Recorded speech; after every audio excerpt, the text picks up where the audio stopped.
Hi all, so now the summer is over, which meant that last week was the beginning of my third and final year of uni. It's hard to believe that 15 years of education is almost over already. I started this very YouTube channel right after I finished high school because I was feeling quite depressed, lonely, bored and creatively frustrated. And in the 2.5 years since, you can definitely see how far this channel has progressed because I am getting less views than when I began, so that's great, I suppose. But enough of that, because over the summer break I did actually manage to do quite a few things, most of which I vlogged. But due to my rather ridiculous schedule, on top of my crazy procrastination skills these days, most of it isn't actually up yet and probably won't be for a long while. So I thought this week would be a fabulous opportunity to give you guys a bit of an overview of the stuff that we did over the summer until everything is uploaded onto the second channel.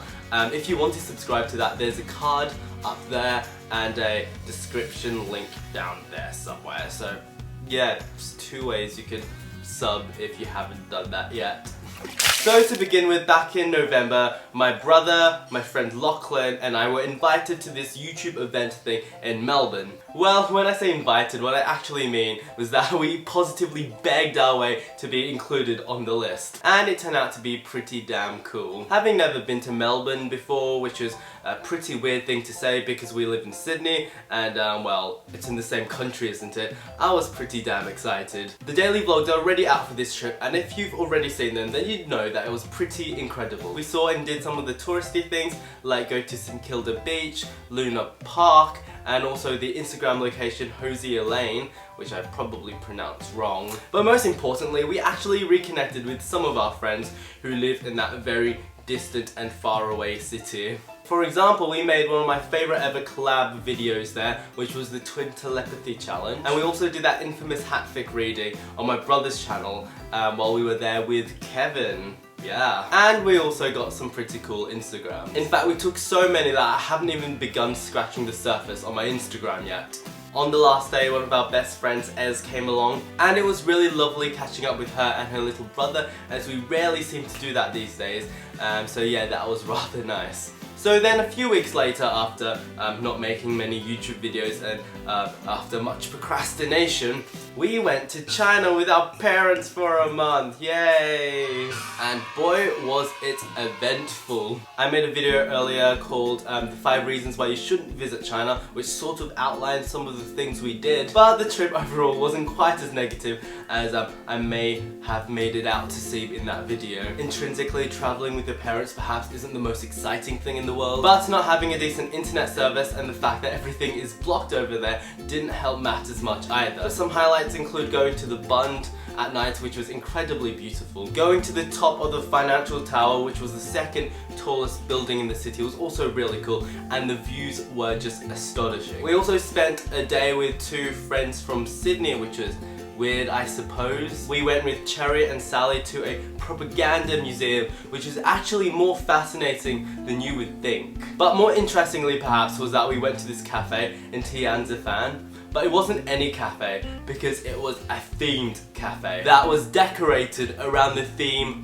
of toilets. All the seats that you sat on were loose, and all the food and drink, yeah, it looked like that you could decapitate in that too. Later on, our dad arrived and we went to the top of a mountain for Christmas. If you're subscribed to my brother's channel, then you would know how much exactly of a nightmare that was. You can go to his channel to find out more. But in Chengdu, we also went to the world's biggest building, which was obviously a shopping mall with an artificial beach, which was closed. And also an ice skating ring. And we also saw a giant statue of Buddha, which was quite amazing actually.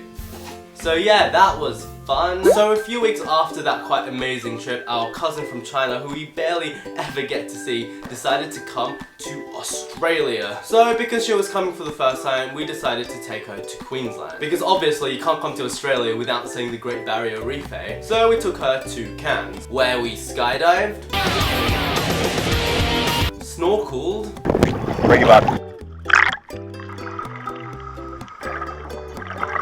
walked,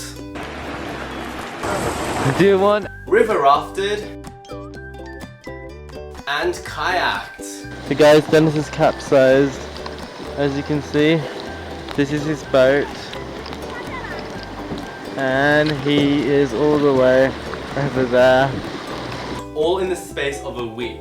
And gosh, it was so exciting. And I wouldn't say that I am a particularly outdoorsy person, as I usually hate the outdoors, but it was just so much fun. And I also got so sunburned, which wasn't exactly fun. So while all of this was happening, we also managed to make some posters for some short films. And they're pretty, aren't they?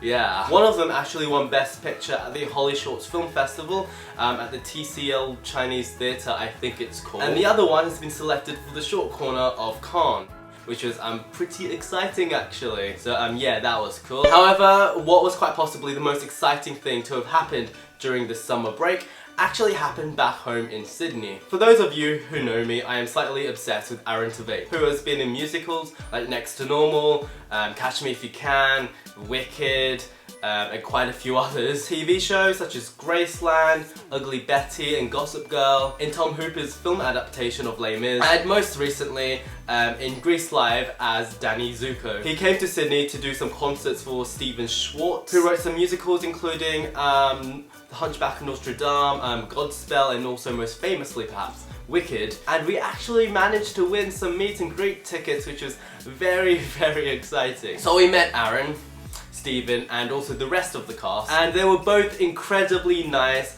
and humble and fantastic people, and here are some pictures. Yeah. And we also managed to get all of this signed. How cool was that? Oh my god. And here's Aaron's one. What a bae. So yeah, that was my summer in hopefully under 10 minutes this time. And now I am back to my miserable life as a uni student. Yay. So yeah, this week in the comment who was the most incredible person you've ever met. There's also some new videos on the gaming channel if you want to check that out, including us playing FIFA for the very first time. All the links are below, and I hope you are having an incredible day. And on that note, toodaloo.